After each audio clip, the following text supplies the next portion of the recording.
आज सकाळी सुमारे 8:45च्या आसपास एक फोन आला बारामती एअरपोर्टवरनं आणि एक विमान कोसळलं आहे, स्फोट झाला आहे अशी माहिती मिळाली आणि त्या विमानात अजितदादा आहे असं आम्हाला सांगण्यात आलं.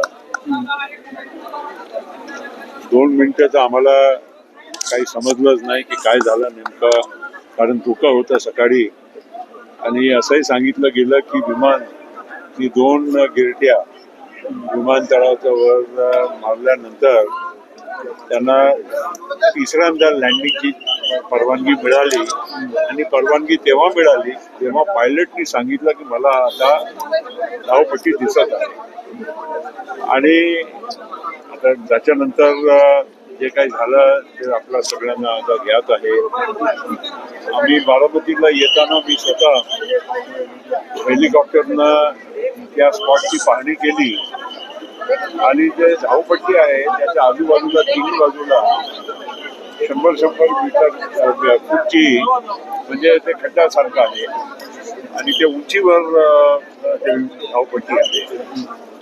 आणि बहुतेक आता हे तसं तिकडे तपशीलचा भाग आहे. ऍक्सिडेंट इन्व्हेस्टिगेशन ब्युरो सिव्हिल एव्हिएशनच्या त्याची पूर्ण तपास करतील आणि तेव्हा आपल्याला तथ्य माहीत पडेल. पण एक नक्की आहे की आज सकाळी धोका होता. विमानाने प्रयत्न 2दा केले आणि तिसऱ्यांदा ते उतरण्याच्या प्रयत्नामध्ये हे ऍक्सिडेंट झाला. फार दुःखद घटना आहे. आम्हाला विश्वास अजूनही बसेल आहे. आम्ही दिल्लीत होतो. सुनेत्राव पवार वहिनी पण दिल्लीला होते, पार्थ पवारही दिल्लीला होते, सुप्रियाताई पण दिल्लीला होते, कारण आज आमच्या संसदेच्या अधिवेशन सुरू होत होतं. आणि जसं माहीत पडलं लगेच आम्ही लोक पोचलो. आणि हे फार मोठी क्षती आहे महाराष्ट्रासाठी आणि खास करून पवार कुटुंबियांच्यासाठी. अजितदादा लोकप्रिय नेते, धडाडीचे काम करणारे नेते, त्यांची खूप मोठी ख्याती या महाराष्ट्रामध्ये होती. आणि आम्हाला आत्ताही त्यांच्या पार्थिवला आम्ही नमन करून आलो. पण अजूनही विश्वास बसत नाही, कारण काल रात्रीच 8-8:30च्या सुमारे माझ्याशी त्यांनी फोनवर बोलणंही केलं. मी असंच म्हणजे ते खुश मिजाज होते. 2 मिनिटं जे आम्हाला बोलायचं होतं ते कामाची गोष्ट झाली आणि शेवटी एवढंही म्हणले तर हे नियती म्हणा की काय म्हणा, प्रफुल्ल आता आपली भेट होणार नाही कारण मी 8-10 दिवस बाहेर आहे. त्या भेट होणार नाही आणि अक्षरशः तसंच आज घडलेलं आहे. काय सांगावं. दुःखाची आणखीन एक गोष्ट आहे की आज काही लोकांनी याच्यावरही राजकारण सुरू केलं.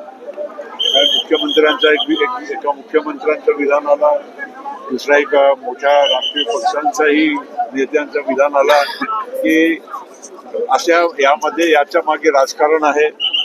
आणि तुम्हाला सांगतो की यामध्ये कुठलाही राजकारण दिसत नाही. ही अजिबात नियतीच्या हा म्हणजे कारनामा आहे. आणि जे काही झालं ते ऍक्सिडेंट इन्व्हेस्टिगेशन ब्युरोमध्ये ते पूर्ण त्याची आम्हाला माहिती नक्कीच मिळेल. पण तोपर्यंत असं राजकारण करणं आणि कोणी आम्ही एनडीएच्या बाहेर जाणार वगैरे वगैरे आणि त्यामुळे हे सगळं असं काही कोणी घडवून आणलेलं आहे हे अतिशय म्हणजे दुःखाची आणि शर्मनाक ही गोष्ट आहे की अशा वेळीच लोक राजकारण करायला लागले. मला फार दुःख आहे आणि मी माझी वेदना आणि माझ्या अभिवादन अजितदादा का चरणी में नतमस्तक हूँ. एक हिंदी में बताइए कि आज जिस तरीके की स्थिति पैदा हुई